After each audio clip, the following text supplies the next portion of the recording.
Our next speaker is an educator. His research explores how media technologies affect socio-cultural and religious dynamics. Program Director of Media and Journalism at Alliance University, Dr. Raoof.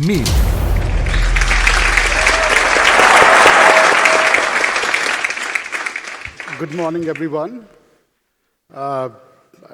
First of all, it's such a wonderful honor to speak in front of such a great audience.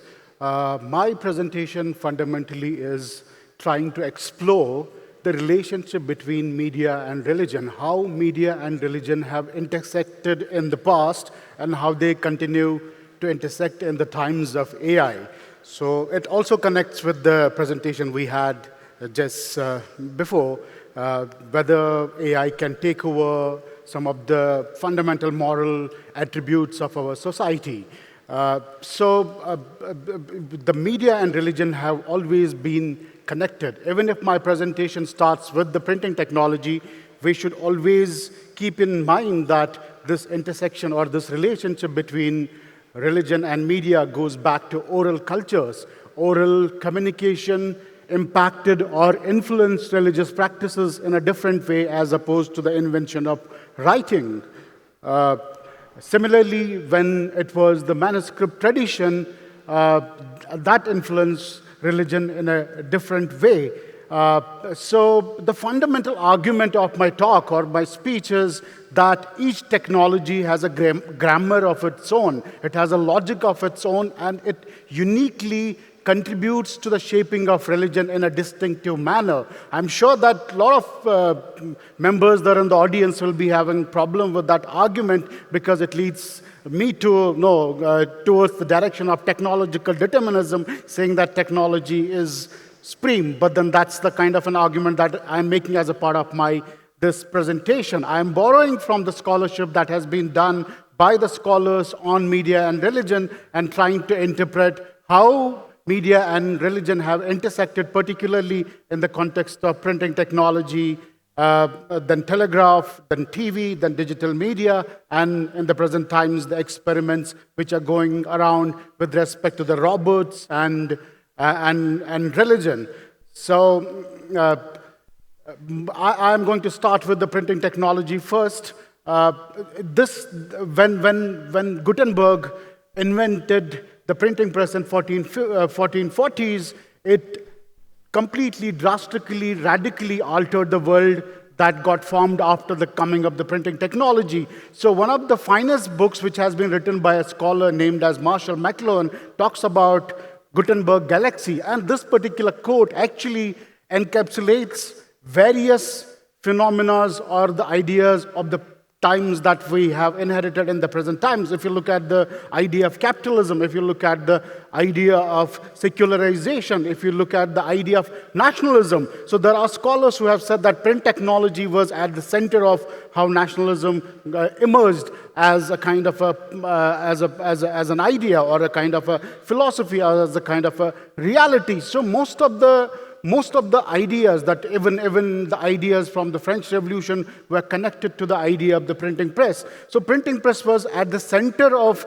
the cultural, political, and social fabric of the society, and it communicated things in different ways. But with respect to religion and printing technology, people who have worked on printing technology, the first thing that they talk about is the Protestant Reformation.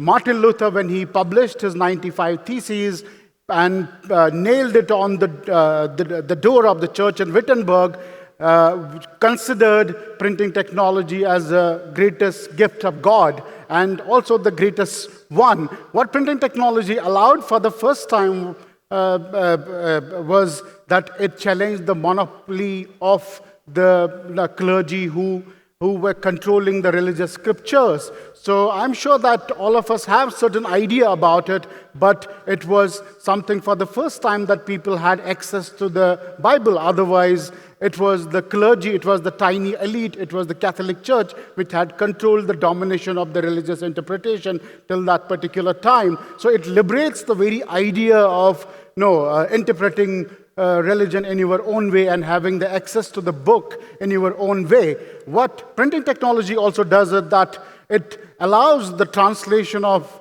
Bible into various languages. You have the English Bible, you have the French Bible, and it leads to vernacularization of languages. So this vernacularization of languages is also linked to the idea of nationalism, as I mentioned about it.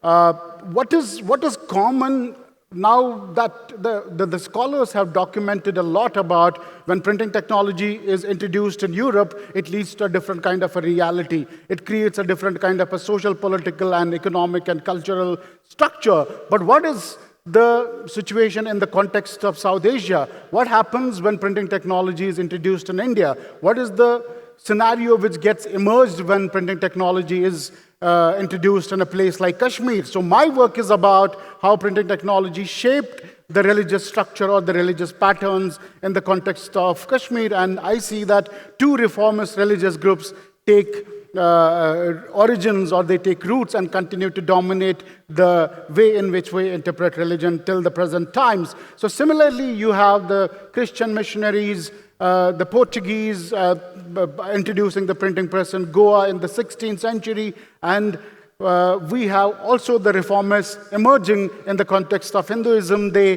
talk about why we should have the a different notion of the self, in which we have conceived the notion of who we are as people. So you have the Brahmo Samaj, you have Arya Samaj using printing technology to proliferate their thought. Not only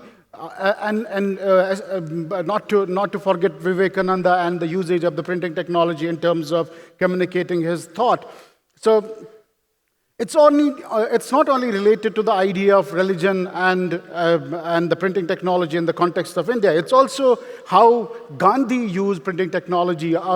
He owned a newspaper of his own. Actually, he owned several newspapers of its own. How Ambedkar used printing technology to communicate the thought of rationality. So the scholars who have worked on the printing technology, they have argued that printing technology allowed us to think in a much nuanced way about the religion, as opposed to something which was emerging next, which was the telegraph. So how is telegraph now connected to the idea of religion? The first message which was transmitted by Samuel Morse in 1844 in the 19th century was, "What hath God wrought?"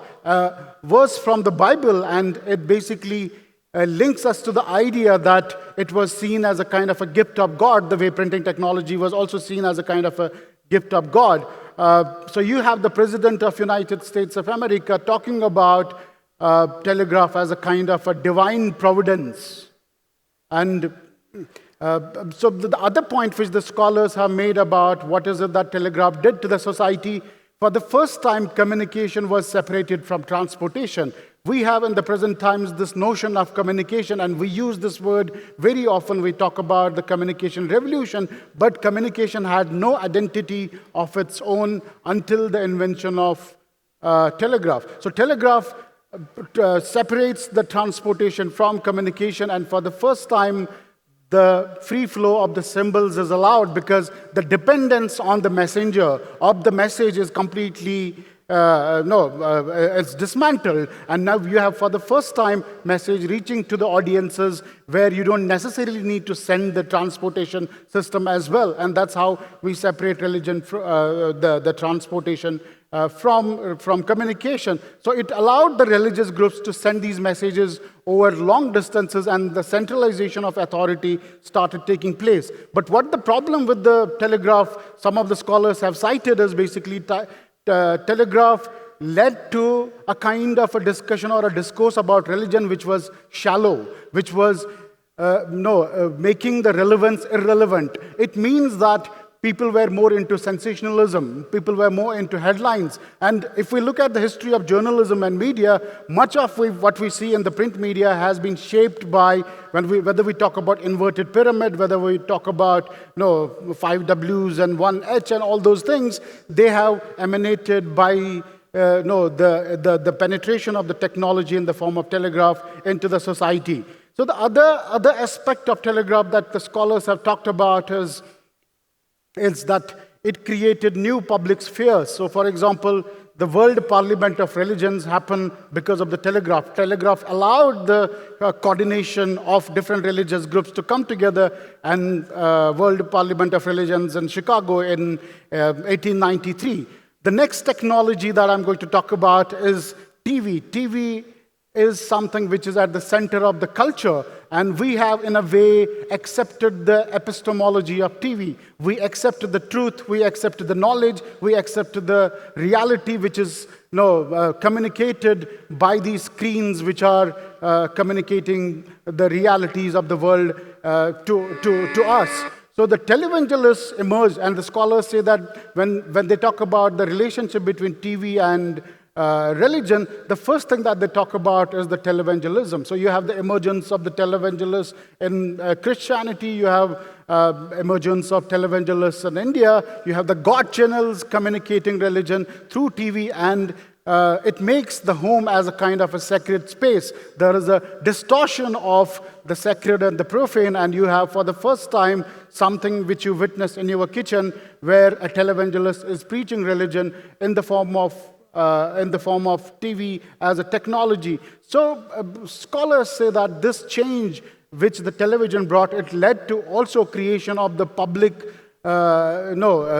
sphere where the politics got changed. There is a book called Politics of Television which argues that if TV was the medium which was responsible for bringing and pumping the religious discourse more into the public domain, the broadcasting of Ramayana and Mahabharata actually shaped politics in India to the extent that it became a kind of a larger reality. People were worshipping the deities which were shown in the form of the images for the first time on the TV. So you have the emergence of a new religious public sphere, you have the emergence of a new political public sphere, and the argument is that the TV is the medium which was in alignment with the philosophy of BJP as opposed to the technology of print, which was more in alignment with the Nehruvian Congress. So there are scholars who have worked on these theories saying that one person is more compatible with one technology as opposed to the other one.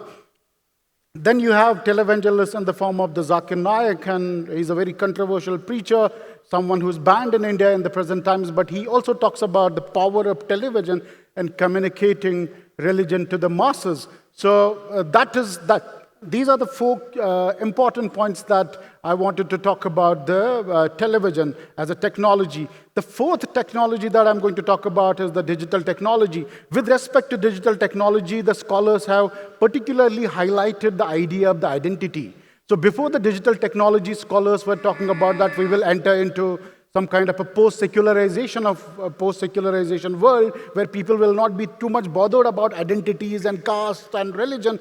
But what scholars about digital religion are saying, they are saying that it became more important. So the identity became the centralizing force around which we organize our lives. So that's why most of the scholars in the form of Arjuna Padurai or Manuel Castells, as you see there on the screen, Heidi Campbell and Stewart Hoover, they talk about identity at the center of the religious discourses. So the religious groups which were not having access, because television involved you to have certain kind of resources to have access to it, and so that you can preach your religious ideology. So it still limited the access to the preaching of a particular perspective, but digital technology allowed you for the first time to become an author to the extent that there was no competition with the TV. So you have more groups coming into play, and those groups which were not existing that particular time because they never had access to the technology. So in the context of Kashmir, where I have done my study on media and religion, you see the proliferation of multiple sects within Islamic traditions. So that is something that the scholars have talked about. So in the times of the COVID, when there was the prohibition, like, for example, to go to a church or to go to a mosque or to go to a temple, you had these emergence of congregations in the form of online worship. You had the experiences related to the virtual reality in operation. And you all know these mobile apps which have emerged, which people use to create their meanings with respect to the religion that they consume. So you have the pilgrimages which happen in the digital sphere, that the idea of the physical and the kind of imagination is blurred in the form of the digital technology, what it did to the religion, what it does to the religion. So the last technology which is relevant to all of us here is basically what is happening to religion with respect to AI. So what is AI contributing to the shaping of religion in different parts of the world? So there is this video which I wanted to play, and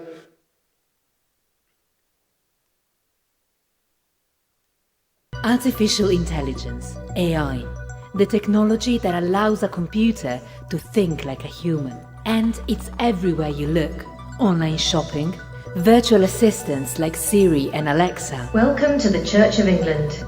But as AI gets smarter and smarter, how will it affect religion? So AI helps people get closer to their spirituality. Different faiths are starting to use it. Robots can deliver sermons, give advice. Santo, does God exist? And pray with you. It's a bit like Catholic Alexa. But could it be dangerous? For some people that's a concern, that we are stepping into God's shoes. Or even sacrilegious? A robot will never replace a rabbi because he has no soul. As every major global faith is discussing its relationship with AI, we want to find out if it will transform religion.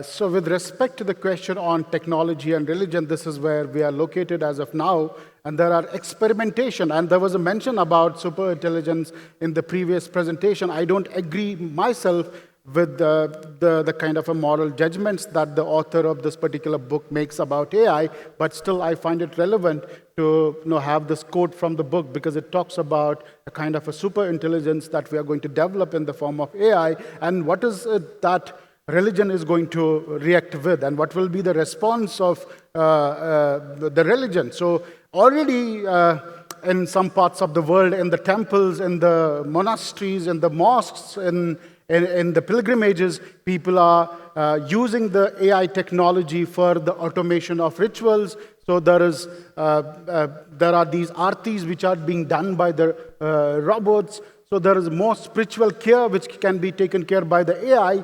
So AI has become more personal in our understanding of the way in which we approach it. For example, you going to the priest or you going to the Maulvi is a different kind of an experience as opposed to the kind of spiritual care that you get when you operate through AI. So there is a possibility of more immersive kind of learning experience that gets generated, and you connect more with the idea of the technology that proliferates the thought of religion. So far, what we have seen from the printing technology to the TV to the telegraph, there is no replacement of the priest. Like for the first time, you have the you have the employment of the robots in place of the priests. So priests are being replaced from that particular work they were doing for centuries and centuries, and you are placing the technology at the center of it. So there are these moral and ethical concerns, as you saw in the video, that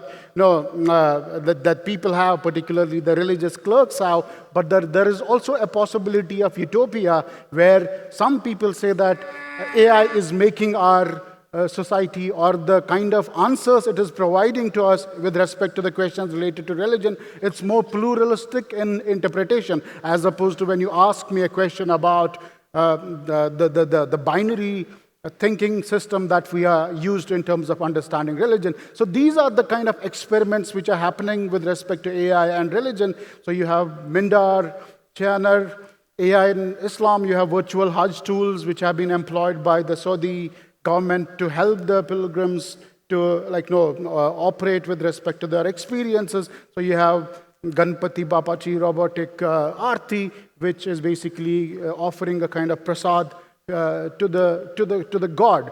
So thank you. That is my presentation. I know it's a very lengthy presentation, but